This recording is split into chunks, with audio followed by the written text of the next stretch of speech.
On June 24, 2013, a new leader was marching towards the Kremlin in Russia. This new leader was going to be in charge of Russia's central bank, arguably one of the most important roles in any government. Vladimir Putin had a long list of highly qualified economists to fill this crucial role, many of whom already had leadership positions within the top levels of the Russian economy. Once Putin made his announcement as to who he picked, the choice of a female was rather shocking. Elvira Nabiullina. Elvira Nabiullina. Russian Central Bank Governor Elvira Nabiullina. Elvira Nabiullina has been leading the Central Bank of Russia ever since 2013. Elvira is the only female in Putin's inner circle, has been voted the world's best banker on several occasions, and is commonly known as Russia's most powerful woman. In a country that is led primarily by strong men, how did Elvira Nabiullina find herself controlling one of the most powerful banks in the world? And even better yet, could Elvira become Russia's next supreme leader?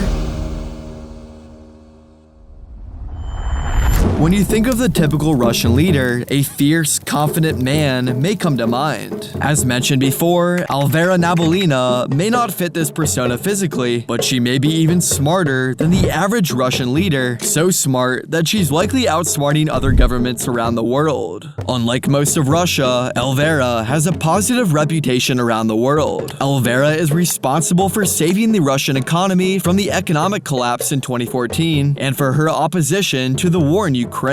Elvira has never publicly stated that she was opposed to war in Ukraine, but she did wear all black after the initial invasion. Elvira is said to have certain wardrobe tricks as part of her communication style, not only to make it more understandable for the analysts, but also for the general public. Rumors recently began circling that Elvira Nabiullina even wanted to step down from her position once Putin ordered the invasion into Ukraine. Bloomberg has learned that Russian Central Bank Governor Elvira Nabiullina tried to resign after President Vladimir Putin ordered the invasion of Ukraine.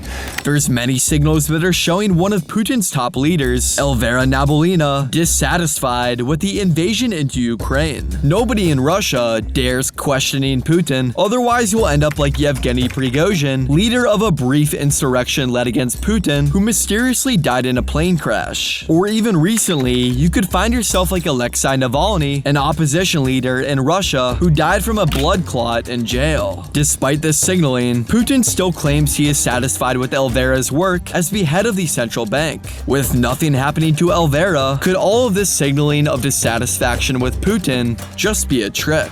Nabiullina could be even more powerful and dangerous than most outsiders think.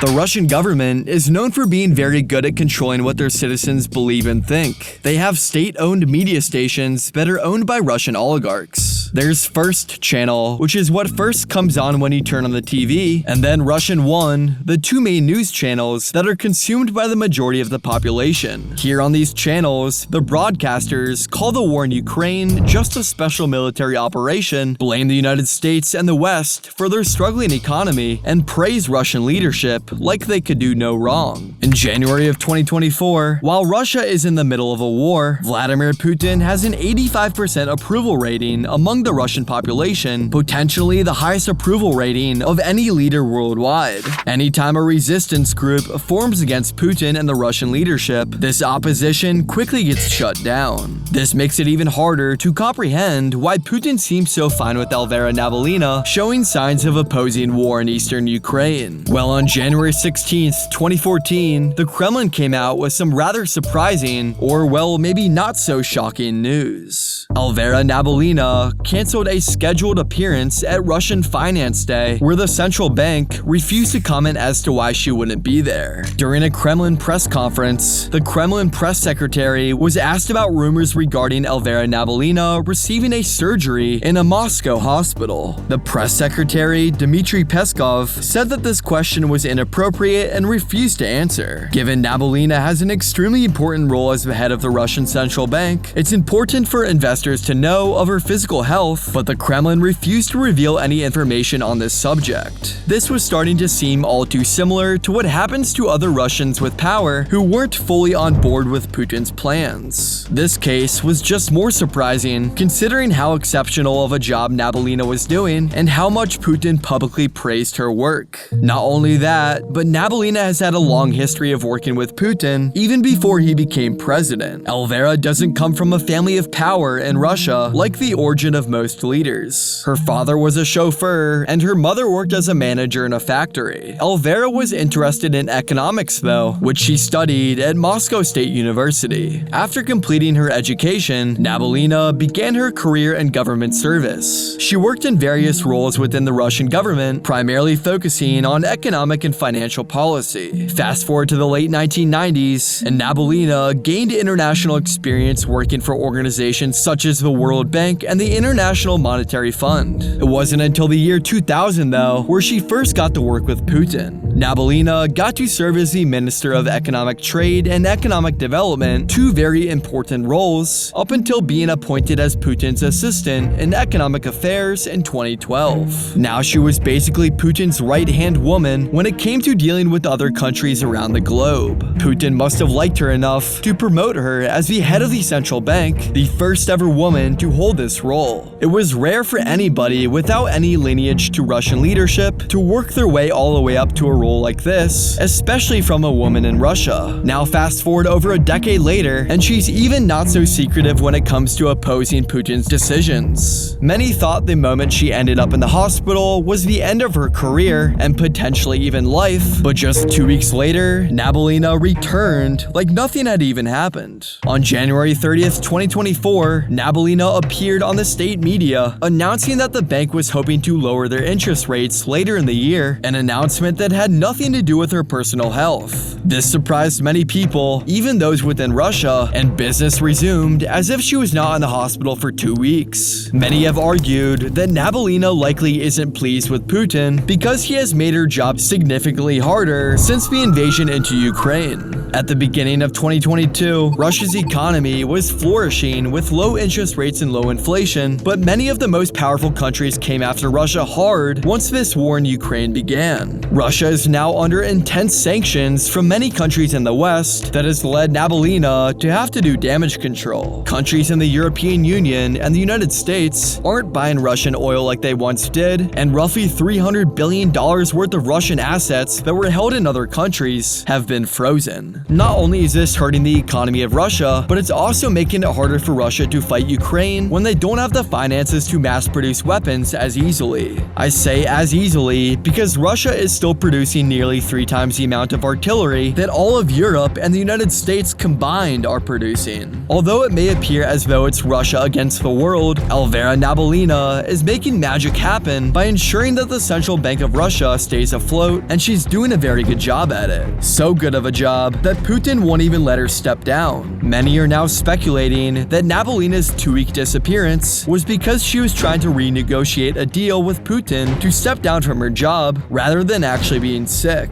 Nabiullina was able to revive Russia's economy during the 2014 financial collapse when Russia invaded Crimea, which was part of Ukraine before the successful invasion. This led to sanctions from the West that briefly destroyed Russia's economy. What's happening now in 2024 is similar to the invasion into Crimea, but on a much larger scale, as Russia is attempting to regain much of its former Soviet land, which includes the entire country of Ukraine. Nabiullina was able to get the economy back on its feet despite these sanctions after the invasion into Crimea, and she has the skills to do it again in 2024 as long as Putin keeps her in charge. Vladimir Putin is a master at faking political stunts to build even more trust within his Russian population. One of these stunts was so insane that an insurrection began in 2023. Watch this video to find out how this insurrection turned out.